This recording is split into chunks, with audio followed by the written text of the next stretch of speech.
बरनावा में चल रहा है। अब बरनावा में क्या चल रहा है, पैरेलल हम समझें। बरनावा में सिंपल सा है कि वहाँ पे जो गुरुजी के भेष में या गुरुजी जैसा दिखने वाला शख्स है वो गुरुजी है या नहीं है, इस बात पे सवाल खड़ा हुआ है। और ये एक व्यक्ति ने सवाल नहीं खड़ा किया, ये हज़ारों लोगों ने ये सवाल खड़ा कर दिया भी आखिर ये शख्स कौन है। और ये डेरा के प्रमुख नहीं है, ये डेरा के गुरुजी नहीं है, ये कौन है। बिल्कुल उन जैसा दिखता है लेकिन उसकी जो हरकतें हैं वो बिल्कुल उल्ट है। वो हर एक चीज़ में हनीप्रीत को दिखा रहा है भी हनीप्रीत ही सब कुछ है। अब इस केस की ये रिपोर्ट सामने आई है और उधर से वो जो यूपी वाले बाबा जी हैं वो ये क्लेम कर रहे हैं भी मैनेजमेंट तो भैया मेरे लिए पैरवी करते करते उसके पाँव में छाले पड़ गए। और छाले पड़ने का नतीजा ये है जो भगवंत मान ने आज एक रिपोर्ट जारी की है पब्लिकली सिख लीडर्स को। अब वो बताए जो हर रोज़ लाइव हो के चिल्लाता है या आम काट के दिखाता है या कभी वॉलीबॉल खेल के दिखाता है, तो वो ये भी बताए भी आखिर इस रिपोर्ट का क्या आधार है। अभी ये मैनेजमेंट ने ये काम किया तुम्हारी। अब क्या प्रॉब्लम यह कि इन्वेस्टिगेशन इंटेरोगेशन ही नकली डेरा प्रमुख से हुई है, तो फिर चार्जशीट नकली होगी या असली होगी, ये कैसे हो सकता है। मतलब जिससे पूछताछ हुई है वही नकली है, इसका मतलब सवालों का जवाब ही नकली शख्स ने दिया है, असली शख्स तो जेल में है ही नहीं ना। नकली सब कुछ चल रहा है, असली क्या है। जेल से आदमी का नकली होना, नकली जांच होना, नकली आदमी का कोर्ट में पेश होना, नकली आदमी का इलाज कराने बाहर जाना, नकली ट्यूमर बना देना और फिर नकली इलाज में वो ट्यूमर गायब भी कर देना, फिर बिना ज़रूरत एंडोस्कोपी करा देना और उसके बाद नशे की हालत में अनजान लोगों से मीटिंग करवाना, नकली आदमी को हॉस्पिटल में ले जाना और प्रदीप क्लेर जैसे भगोड़े का वहाँ पे पुलिस सिक्योरिटी सर्कल में शामिल होना। ये सारी कड़ियाँ क्या हैं भी आखिर कानून नाच रहा है हनीप्रीत और राकेश जड़वा की उंगलियों पे, चाहे वो हरियाणा सरकार हो, चाहे वो पंजाब सरकार हो, चाहे वो दिल्ली पुलिस हो। क्यों नाच रही है अब आप सोचिए भी क्या है। अजीब लगेगा आपको लगता है भी यार ये कैसे पॉसिबल है भी आखिर इतने कितने पावरफुल हो गए। क्योंकि क्या आप शक्ल से देख लेंगे तो गधे लगेंगे ये दोनों लोग। आप हनीप्रीत को देख लें और राकेश जड़वा को, दोनों गधे हैं, एक नंबर के गधे हैं। और बात करेंगे तो आपको समझ आएगा भी इससे बड़ा बेवकूफ़ आदमी इन दोनों से बड़ा कोई है नहीं, सिवाय पैसे की खनक, पैसे का जोर में इनके अलावा इनके पल्ले कुछ नहीं है। हाँ, लेकिन क्या है कि आखिर ये चल कैसे रहा है सब कुछ। ये इसलिए चल रहा है क्योंकि देश के अंदर क्या है, जब कोई बड़े स्केल पे क्राइम में पॉलिटिक्स जब क्राइम का इस्तेमाल करती है तो वो कैसे करती है, उसको एक ऑर्गेनाइजेशन चाहिए होती है जिसकी एक अपनी पब्लिक हायरार्की हो और बहुत लंबे स्केल पे, बड़े प्लेटफॉर्म पे हो, मतलब बड़े स्केल पे हो। ये क्या एक प्राइवेट आर्मी की तरह होता है, आपका एक प्राइवेट इंफॉर्मेशन गैदरिंग सिस्टम होता है। या फिर यूँ कहें भी एक सिंगल कमांड पे चलने वाली पब्लिक है जो आप काम करने से पहले सवाल खड़ा नहीं करेगी। उदाहरण के तौर पे आपको कोई बड़ा धार्मिक लीडर अपने किसी धार्मिक सभा में या धार्मिक मंच से, जो बड़ा लीडर हो, जिसकी बड़ी मान्यता हो, वो कोई ऑर्डर जारी करे और उस ऑर्डर के पीछे कोई क्रिमिनल एक्टिविटी छुपी हो तो ऑर्डर मानने वाले लोगों को पता नहीं होता क्योंकि वो इन्फ्लुएंस में ऑर्डर मानते हैं। इसी तरह जो डेरा के ये दो लोग हैं हनीप्रीत और राकेश जड़वा, इनका इन्फ्लुएंस है। और ये इन्फ्लुएंस कैसा है, वाया पिताजी का ऑर्डर है। मतलब ये इन्फ्लुएंस बनाते हैं पिताजी का ऑर्डर बना के। इस इन्फ्लुएंस में ये आपको बोलेंगे गाड़ी लेके यहाँ जाओ, यहाँ भीड़ जमा कर लो, यहाँ पे ऑनलाइन इकट्ठे हो जाओ, यहाँ पे ये कर, यहाँ पे भीड़ जमा कर लो, यहाँ पे अब नाम दिया जाएगा, यहाँ पे ऑनलाइन मीटिंग होगी, यहाँ पे फिजिकल मीटिंग होगी। ये सब क्या है, एक्चुअल में ये कवर है, ये किसी ना किसी क्रिमिनल एक्टिविटी को दिया जाने वाला कवर है। और इसी कवर को पढ़ते पढ़ते हमने ये पढ़ा कि कैसे 2020 फरवरी में जो दिल्ली में दंगा हुआ, उस दंगे में कितने बड़े स्केल पे कवर प्लान किया गया। और जो 300 लोग दंगा करके भाग गए, वो 300 लोग दिल्ली पुलिस को क्यों नहीं मिले, क्योंकि इतना बड़ा सेटअप प्लान किया गया जिसमें 300 लोगों को छुपाना बहुत ही आसान काम है और किसी के बाप की ताकत नहीं लाखों लोगों के बीच में उन 300 लोगों को आइडेंटिफाई कर सके। लेकिन इन्वेस्टिगेशन दिल्ली पुलिस करना ही ना चाहे तो ये क्यों, क्योंकि इसलिए भी हर पॉलिटिकल पार्टी को ये कमांड चाहिए। और ये कमांड इसलिए चाहिए भी ये कमांड क्राइम के जरिए सोसाइटी में पोलराइजेशन क्रिएट करती है और उस पोलराइजेशन का हर एक पॉलिटिकल पार्टी को फ़ायदा होता है। तो ये कमांड सबको अपने कंट्रोल में चाहिए। इसलिए जितने भी क्राइम राकेश जड़वा और हनीप्रीत के नाम पे उठेंगे, उस तमाम क्राइम का जो ठीकरा है वो हजूर पिताजी के सिर फोड़ दिया जाएगा और ये दोनों के ऊपर कभी कोई हाथ नहीं डालेगा। और यही वजह एकाएक हरियाणा उस टाइम पे भी जब हनीप्रीत के ऊपर, इन सब के ऊपर से एकाएक बिना किसी बहस के देशद्रोह के चार्ज अचानक से हट गए कोर्ट में, पंचकुला की सुनवाई होते होते, और अचानक से ये सब कुछ हो रहा है, और ये ऐसा ही होगा। ये अब क्या है कि इसलिए क्योंकि एक ऐसा सिस्टम है जिसको कभी भी सरकार को अगर लगेगा अभी ख़त्म करना है तो ख़त्म कर देगी, क्योंकि ये यूज़ एंड थ्रो है। जब तक इस्तेमाल करना है कर लो, क्योंकि इनके पास इस्तेमाल होने के अलावा कुछ चारा नहीं है, और ये आपको इस्तेमाल करते रहेंगे। इसलिए इन्होंने अब नकली गुरुजी बना दी।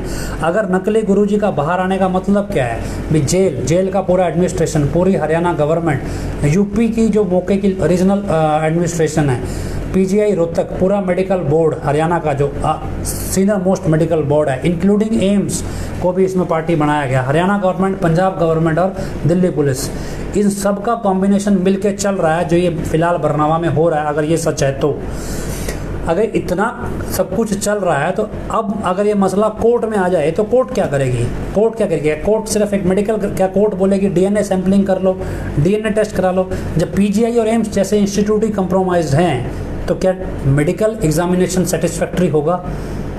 कुछ नहीं कह सकते। जब पुलिस और रीजनल कोर्ट कमिश्नर्स तक इन्वॉल्व हैं इन सब चीज़ों में, तो क्या कोर्ट कमिश्नर के जरिए ये वेरिफिकेशन हो जाएगा? नहीं होगा। तो फिर ये वेरिफिकेशन कैसे होगा? और हाई कोर्ट का रवैया तो हम पिछले 6 महीने से देख ही रहे हैं। एक चिट्ठी को पुख्ता करने में हरियाणा सरकार को 6 महीने का समय दिया, और जैसे ही वो पुख्ता हुई और फिर सवाल खड़ा हुआ तो ये पैरोल फर्जी आ गई, और अब इसको एविडेंस बनाने की कोशिश की जा रही है। उसके अलावा जो और सब खिचड़ी चल रही है वो अलग। बरनावा में आज फिलहाल क्या चल रहा है? अभी 1 लाख रुपया दो, आपको गुरुजी से स्पेशल बातचीत कराई जाएगी, आइदर फिजिकली और ऑनलाइन आपको 1-to-1 बात कराई जाएगी 1 लाख रुपए में। ये आम चल रहा है। मतलब पैरोल पे क्या, ये पैरोल पैसा इकट्ठा करने के लिए दी गई है। हमने आपको पहले बोला, थोड़े टाइम पहले भी एक नोटिस भेजा एडम ब्लॉक को कुछ लोगों ने, और नोटिस भेजा और वो नोटिस वापस आ गया। एडम ब्लॉक ने वो नोटिस रिसीव नहीं किया। रिसीव कैसे किया? लिफाफा फाड़ के पढ़ लिया और पैक करके वापस भेज दिया डाकिए को। जब इतना सब कुछ बिक रहा है तो एक डाकिया भी बिक जाएगा, कौन सी बड़ी बात है।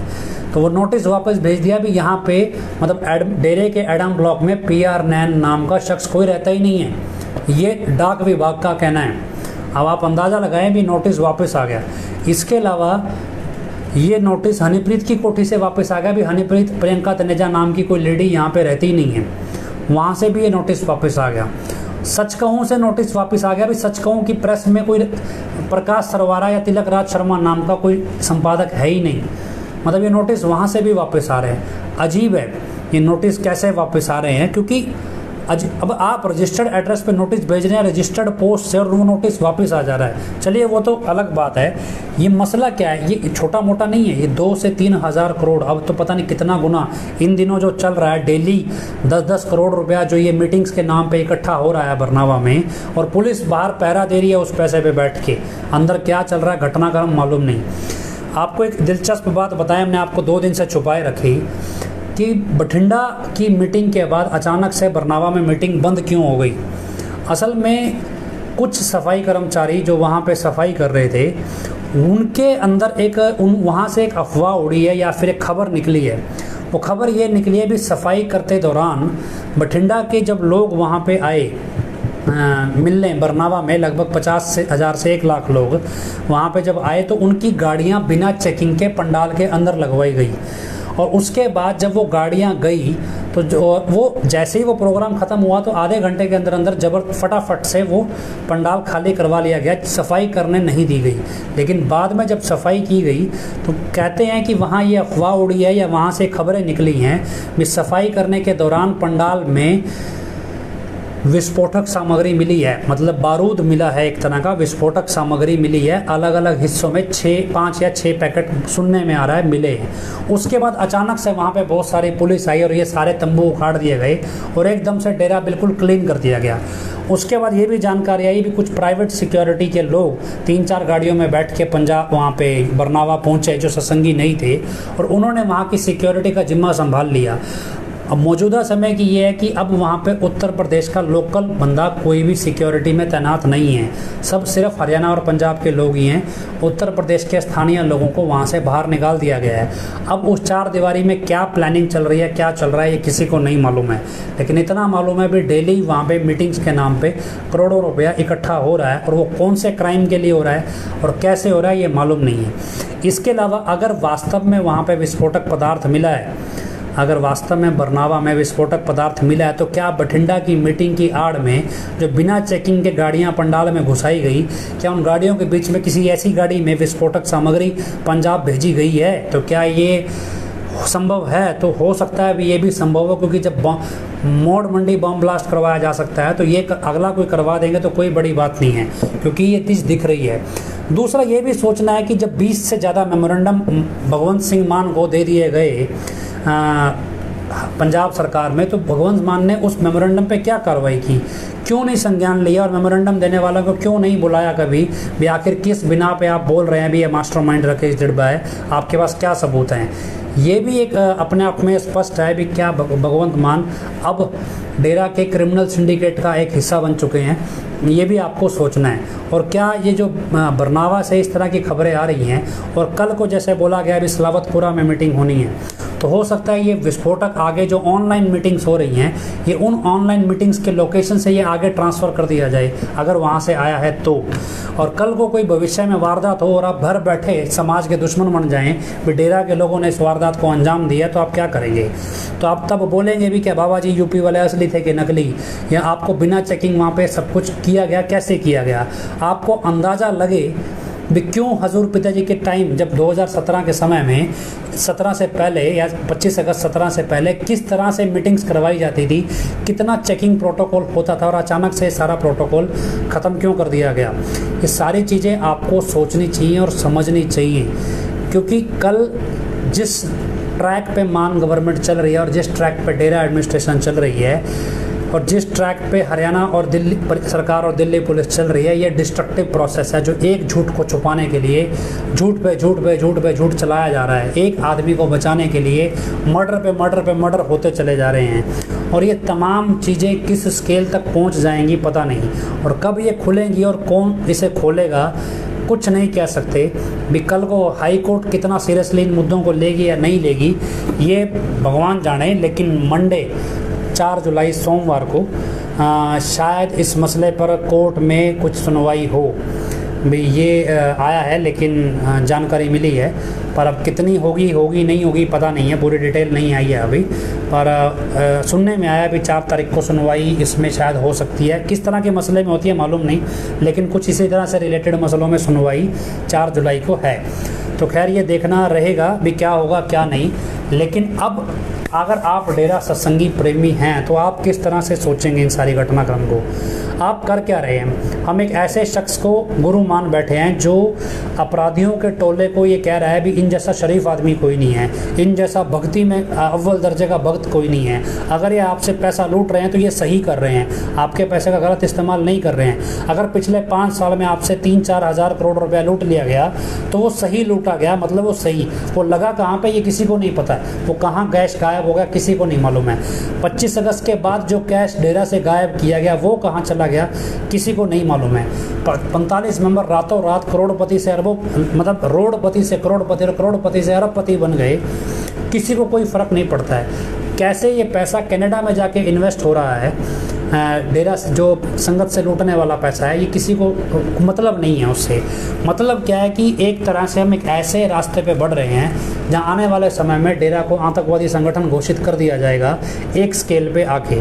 और ऐसे में आप क्या करेंगे ये आप सोच लीजिए, आप क्या डेरा का पल्ला छोड़ देंगे, या जिसको गुरु गुरु करके बोल रहे हैं तो अचानक से लॉकेट उतार के फेंक देंगे, बनिया हम तो इस डेरे के सदस्य है ही नहीं, तो क्या करेंगे? तब आप अपनी ये भक्ति का ढकोसला किसे दिखाएंगे भी हमारा विश्वास है जी, हमारा तो रब है, ये है वो है, तब आपकी समझ कहाँ जाएगी? क्योंकि क्या है, यही चीज़ 1984 से 1990 के बीच में हुई। क्या है कि वारदात हुई कुछ लोगों की, कुछ अच्छे लोगों के साथ कुछ बुरे लोग जुड़ गए और ये सब कुछ हुआ। और उसमें जो बीच में भक्ति भाव में जो लोग जिनको पता ही नहीं था और वो अनजाने में कोई मदद कर बैठे या कुछ कर बैठे, वो शक के दायरे में पुलिस ने उठा लिया और एक एक करके फर्जी इनकाउंटर में मारने शुरू कर दिए। और आप लोगों को कल को उसी ट्रैक पे धकेला जा रहा है, क्योंकि उस समय के पॉलिटिशियन और आज के पॉलिटिशियन एक ही हैं। उस समय जिस तरह के पॉलिटिशियन ये काम कर रहे थे, आज वही पॉलिटिशियन को उसी तरह की ज़रूरत है। उस समय वो सिंगल कमांड पे ऑपरेटेड थे, आज डेरा सिंगल कमांड पे ऑपरेटेड है। बिल्कुल सिमिलर पैटर्न पे सारा क्रिमिनल सिंडिकेट चल रहा है। जिस दिन फटेगा उस दिन कितने लोग मारे जाएंगे अंदाज़ा नहीं है आपको। लेकिन क्या है, फिर भी दिमाग चलाते रहना चाहिए, संभावनाओं पे गौर करते रहना चाहिए। कल को जब कुछ होगा तब आपको पता होना चाहिए भी ये सब कुछ आपको पहले बताया गया था, तो इससे आप भाग नहीं सकेंगे। तो खैर, हमारा काम है आपको बताना, जितना हमारे समझ में आता है उतना हम आपको समझा देते हैं।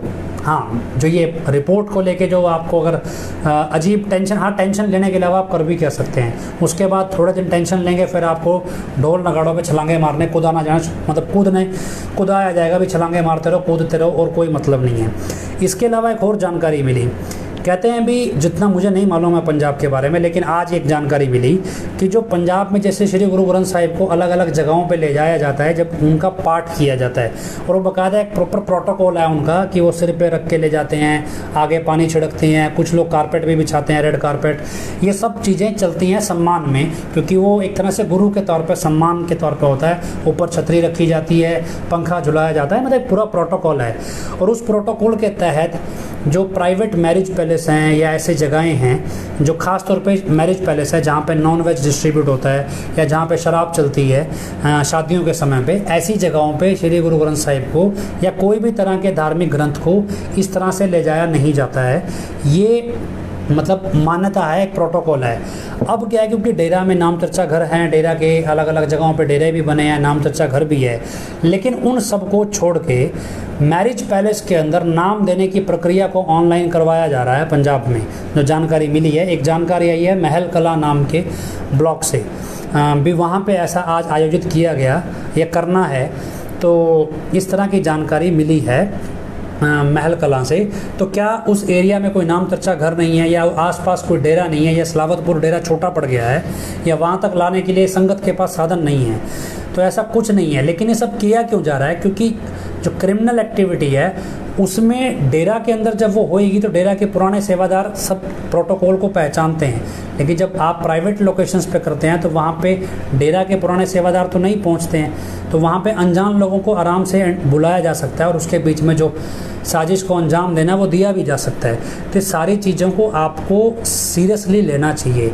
और यही चीज़ हमने जो पिताजी की सिक्योरिटी में रहने वाले लड़के हैं उनको भी कुछ चीज़ें बताई। जब हमने उनको समझाया तो उनके समझ में आई। हमने कहा भी पुलिस की निगाह से क्यों नहीं देखते, तुम तो सिक्योरिटी वाले हो, तुम भावनाओं में बह के नहीं ये चीज़ें देख सकते। जब तुम्हें ये सारी ट्रेनिंग दी गई पिताजी की सिक्योरिटी में रहने की रहते हुए, तब ये ट्रेनिंग अब कहाँ से ख़त्म हो गई? आज वो ट्रेनिंग मतलब फैक्ट हट के भावनाओं में कहाँ घूम गए, और क्यों ये फैक्ट्स तुम्हें नज़र नहीं आते? और जब समझाया और समझ आ रहे हैं तो फिर अब करोगे क्या? आप क्या करोगे? आप हम एक ऐसे डेरा को एक ऐसे ट्रैक पे धकेल दिया गया और वहाँ से वापस आना नामुमकिन है, नामुमकिन सा प्रतीत होता है, क्योंकि अब ऐसे ट्रैक पे धकेल दिया जहाँ पे विनाश होना ही होना है। आप डेरा को मानिए या ना मानिए, क्योंकि लड़ेगा किससे कोई? लड़ाई किससे है? लड़ाई तो ये पोलराइजेशन हो गया जो भगवंत मान ने आज किया है, ये इसीलिए किया है भी लड़ाई तो होनी है। तो उसको अभी लड़ाई दो पक्षों में कराने के लिए विवाद तो पैदा करना है, तो विवाद ये किताब जारी करके विवाद पैदा कर दिया भी। अगर इसी तरह फैसले होने फिर कोर्ट की क्या ज़रूरत है? अगर यही धार्मिक लीडरों के जरिए फैसले करने हैं तो फिर धार्मिक लीडरों को ही बिठा लो, उन्हीं की कोर्ट लगा लो ना, फिर कोर्ट की तो ज़रूरत ही नहीं रह गई है। तो क्या अगर आम आदमी पार्टी को लगता है भी उनको कोर्ट के अलावा ऐसे धार्मिक लीडरों से फैसले करवाने हैं तो करवाए। उनकी गवर्नमेंट शायद इसी पे आधारित नया रिकॉर्ड बनाएगी कि बिना कोर्ट के आम आदमी पार्टी चलती है, और शायद अब धार्मिक लीडरों के जरिए कोर्ट के फैसले भी खैरात में बांटना शुरू कर देगी भी। ठीक है जी, गरीब लोगों को 10 फैसले मुफ्त हैं, बाकियों को नहीं मुफ्त होंगे। तो खैर कुछ भी हो सकता है, आम आदमी पार्टी है। अभी तक तो समझ में आता था भी ये ईमानदारी का चेहरा है, लेकिन अब क्योंकि करप्शन का चेहरा, क्राइम का चेहरा और पॉलिटिकल पोलराइजेशन का चेहरा भी अब आम आदमी पार्टी का नया चेहरा बनने लगा है, और ख़ासतौर पे भगवंत सिंह मान का। तो खैर भगत सिंह कह देना आसान है, भगत सिंह का नाटक करना आसान है, और भगत सिंह बनना इतना आसान नहीं है, और उनके आदर्शों पर चलना इतना आसान नहीं है। तो खैर यही जानकारी हम आपको देना चाहते थे। तो हम उम्मीद करते हैं आपको जानकारी फ्रूटफुल होगी, समझ आएगी, और आप तकनीकी तौर पे समझेंगे, भावनाओं के आवेश में नहीं। और अगर फिर भी आपको कोई चीज़ अजीब लगे तो आप सवाल पूछना चाहें तो आप इनबॉक्स में मैसेज भेज सकते हैं या फिर कमेंट्स कर सकते हैं। तो अगर हम 2-4 मिनट और अगर आपके हमारे पास हों तो हम कुछ कमेंट्स ले सकें, तो वो कमेंट्स हम ले सकते हैं। अगर कोई कमेंट देना चाहे भी इस मसले के ऊपर, कोई कमेंट, अगर 1-2 मिनट हम और इंतज़ार करते हैं, और इतना हम प्रार्थना करते हैं हजूर पिताजी के चरणों में कि हमारी प्रार्थना उनके चरणों में पहुँचे, ईश्वर के चरणों में, कि हम तो उन्हें ईश्वर मानते हैं। तो प्रार्थना पहुँचे और समझदार लोग समझें और सच्चाई जल्दी सामने आए। तो इस सब के लिए आप हजूर पिताजी के चरणों में नारा लगाएँ, धन धन सतगुरु तेरा ही आसरा, धन धन सतगुरु तेरा ही आसरा। और इस कोई सवाल आपका हो तो 1-2 मिनट हम और इंतज़ार करते हैं। अगर नहीं आता है कोई सवाल तो हम आगे ख़त्म करते हैं, अरदास लगाते हैं फाइनली जी। तो कोई सवाल अब मुझे नहीं दिखाई दे रहा है, चलिए हम अरदास लगाते हैं, फिर लास्ट में देख लेते हैं। धन धन सतगुरु तेरा ही आसरा, हे मालिक तुझे लाज है, अब बहुत हो गया, तू दया में रहमत कर, तेरे प्यार मोहब्बत के राह में हमें कोई दुख तकलीफ़ ना आए। तो ऐसी रहमत बख्श, वह सबको सुमति दे, किस तरह से देनी है यह तो सब जानता है, जिसको जैसे देनी है वैसे दे, वो तेरी मर्जी, धन धन सतगुरु तेरा ही आसरा। तो अब एक सवाल पूछना भी, शाही परिवार का इस सब में क्या रोल है? देखिए शाही परिवार की चुप्पी ये बताती है या तो वो इस सारी वारदातों में शामिल हैं, या फिर क्या है कि वो डरा धमका के उनको चुप कराया गया है। दोनों में से एक बात हो सकती है। ये तो जब वो बोलेंगे तभी पता चलेगा, और बंद कमरे में 2-4 लोगों के बीच में बोलते रहेंगे तो उससे कोई फ़र्क नहीं पड़ता है, उनका बोलना ना बोलना। तो चलिए, और कोई सवाल हमें दिखाई नहीं दे रहा है। कोर्ट में केस कर सकते हैं, नहीं धर्म के ठेकेदारों के खिलाफ क्यों करेंगे? हम तो इन्वेस्टिगेशन को चैलेंज कर सकते हैं, धर्म के ठेकेदारों के खिलाफ कोई केस बनता ही नहीं है। ये केस बनता है इन्वेस्टिगेशन को चैलेंज, आप पुलिस के खिलाफ, पंजाब सरकार के खिलाफ कोर्ट जा सकते हैं। और क्योंकि आपका डायरेक्ट इसमें पार्टी नहीं है तो आप PIL में, पब्लिक इंटरेस्ट में जा सकते हैं। और शाही परिवार के मैटर में चीज़ है भी, शाही परिवार चुप है। अब वो बरनावा गए हैं तो कुछ लोगों का कहना है उनको बरनावा देखा गया है, और उसके अलावा वो कुछ बोल नहीं रहे हैं। जिन्हें पिताजी कहा जा रहा है, यूपी वाले बाबा जी को, वो स्टेज के ऊपर शाही परिवार को जलील कर रहे हैं, और शाही परिवार चुपचाप अपनी जलालत सह रहा है। तो इस सब के साथ क्या शाही परिवार दबाव में है या वो भी इन अपराधों में शामिल है, ये तो इसमें अभी हम कुछ कह नहीं सकते। लेकिन ज़्यादातर ये है कि क्या हो सकता है और क्या नहीं हो सकता मालूम नहीं। लेकिन फ़िलहाल अभी एक सवाल पूछ रहा है भी, हम क्यों नहीं चले जाते देखने? मान लो मैं देखने चला जाता हूँ और मुझे यकीन हो जाए भी ये सब कुछ सही है, तो क्या मेरा यकीन करना ये साबित करता है कि सब कुछ सही है? मैं अकेला नहीं ना हूँ बोलने वाला, मेरे साथ हज़ारों लोग और हैं जो ये मानते हैं सब कुछ नकली है। मान लो मैं जाके तसल्ली करा और मुझे तसल्ली हो गई और मैं कह दूँ ये सब कुछ सही है, तो क्या बाकी हज़ारों लोग मेरी तसल्ली पे कन्विंस होंगे? क्या उनका कोई कानूनी अधिकार नहीं है? क्या उनका आर्टिकल 25 में धर्म को मानने का मतलब अधिकार नहीं है? उनका फंडामेंटल राइट नहीं है ये खुद जानने का भी क्या सच है और क्या झूठ? तो इसके लिए कोर्ट बनाई गई है, इसके लिए हायर कोर्ट भी है। तो मेरे अकेले का सेटिस्फाई होना कोई बड़ी बात नहीं है। मतलब ये आप सोच के देखिए, मैं अकेला सेटिस्फाई क्यों हो जाऊं? अगर मैं जाके हो भी जाऊं तो मैं नहीं चाहता कि मैं ऐसे अकेला सेटिस्फाई हूं। मैं चाहता हूं कि हम हज़ारों लोग एक साथ सेटिस्फाई हों, मैं अकेला नहीं। तो वो एक साथ सेटिस्फाई हम वहाँ जाके नहीं होना चाहते, हम पब्लिक डोमेन में होना चाहते हैं। बंद कमरों में बंदूक की नोक पे मीटिंग नहीं करी जा सकती। तो खैर जितना कोशिश है, जैसा भी है हम कर रहे हैं, और जो कुछ भी है धीरे धीरे हमने आपको बोला अगस्त तक बहुत सारी चीज़ें आपके सामने, हर एक किरदार क्लियर होने लगेगा। तो अब आपके सामने के नया किरदार आज भगवंत मान के रूप में सामने आया है। तो खैर एंजॉय कीजिए, सब कुछ कीजिए, इजाज़त दीजिए। धन धन सतगुरु तेरा ही आसरा।